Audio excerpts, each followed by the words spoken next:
Certains considèrent ma technique cruelle ou matière à controverse. Si je touche le chien au cou, il m'accuse de le maltraiter. Si je me sers de mes pieds, c'est que je lui donne des coups de pied.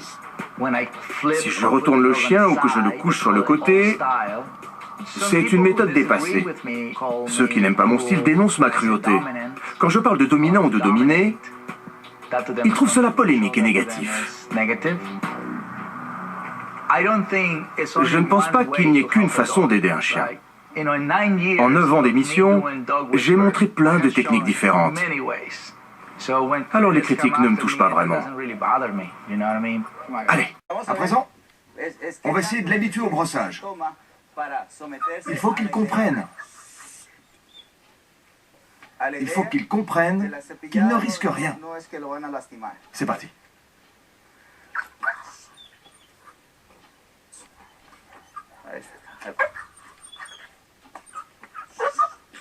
Du calme, ce n'est qu'une brosse.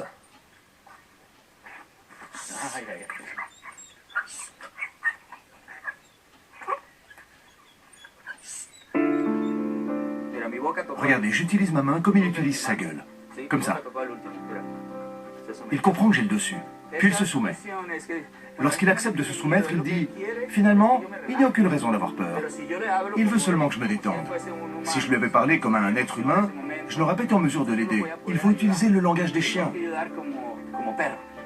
Tu me suis? Oui. Je fais pas semblant d'être un chien, mais je me sers des méthodes qu'ils utilisent entre eux. Le contact direct, surtout au niveau du cou, a beaucoup de sens pour un chien. C'est pour ça qu'il te comprend. Ouais, Tu parles sa langue. voilà. Quand je mets ma main à cet endroit, il se détend. Quand il la sent, il ouvre la gueule. Et puis il se relaxe. Comme c'est la première fois que tu le brosses, je vais t'indiquer la marche à suivre. En gros, le principe est le même que tout à l'heure. S'il se retourne, tu ne réagis pas. Fais-moi voir. Voilà, c'est parfait.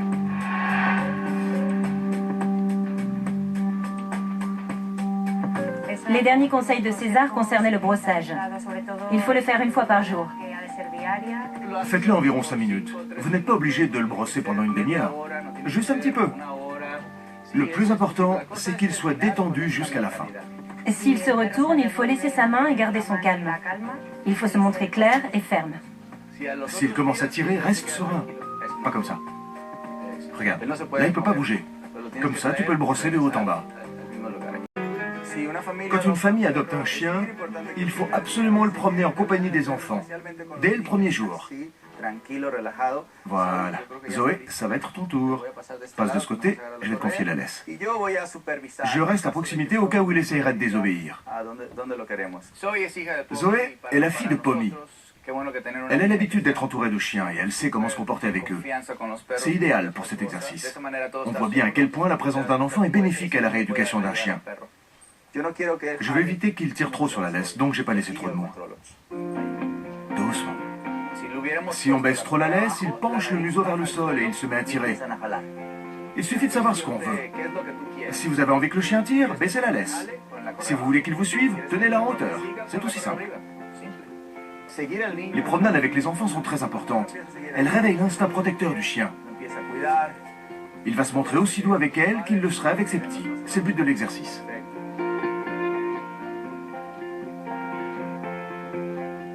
Arrête-toi. Parfait. C'est très bien. La promenade m'a beaucoup plu parce qu'il était très gentil mais aussi très sage. Il obéit aux adultes et aux enfants. Pour moi, Olvidado est prêt pour l'adoption. La recette est simple. Exercice, discipline et affection. C'est le meilleur moyen pour qu'il ne se sente plus jamais délaissé. Oui. Ma famille a adopté 3 ou 4 chiens. Quand un chien nous quittait, on en adoptait un autre. Maintenant, c'est à notre tour. Et comment vous sentez-vous quand un de vos chiens décède? Eh bien, triste. Ça vous fait beaucoup de peine? Oui, énormément. comme quand on perd un proche. Beaucoup de gens adoptent un autre chien à la mort du précédent en espérant que le nouveau sera identique. Ils ne s'en rendent pas compte parce qu'ils sont sous le choc du décès.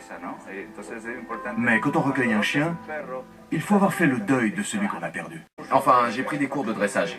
Super. J'en apprends un peu plus chaque jour. Dans ce cas, je te laisse entrer en premier. Maria, je vais t'expliquer. Oh, t'as sauté une étape.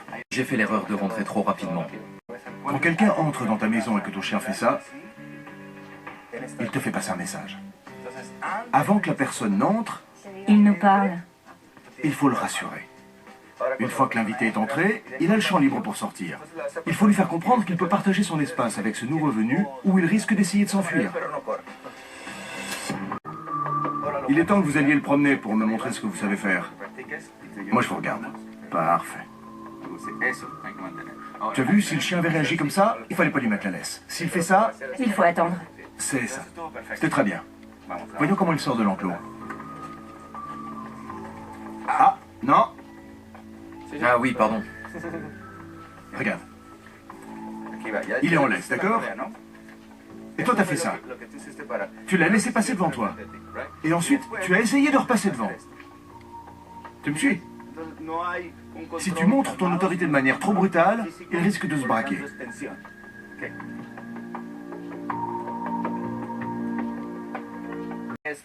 Il est primordial qu'un chien se sente libre de ses mouvements, même si son maître le tient en laisse. La laisse ne doit pas rester tendue. Il a encore besoin de pratique et ça se voit. Quand on introduit un nouveau chien dans une meute, il faut prendre son temps.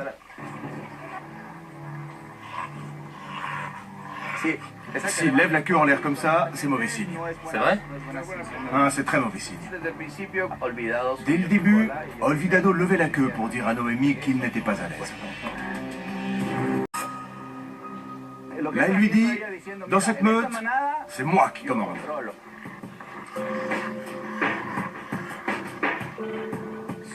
J'ai eu calme. Il ne faut pas qu'on l'approche après une expérience aussi violente. Il s'est enfui parce que la meute le rejetait. Elle ne voulait pas de lui. Alors il est encore sous le choc. Il est toujours préférable qu'un chien vienne vers vous de lui-même. C'est la meilleure approche.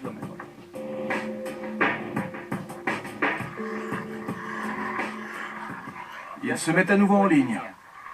Ils sont en formation. Ah, voilà encore le chien qui on avait dit de partir.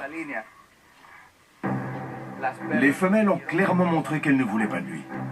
Et pourtant, on était en terrain neutre. Ce n'était pas la faute d'Olvidado. C'était pas leur faute à elles non plus. Mais ça sera encore pire sur leur territoire. Là, elles lui disent clairement, c'est ma famille. Un chien est là pour consolider un groupe, pas pour le diviser. Je pense qu'Olvidado va renforcer le lien qui unit Maria et Carlos.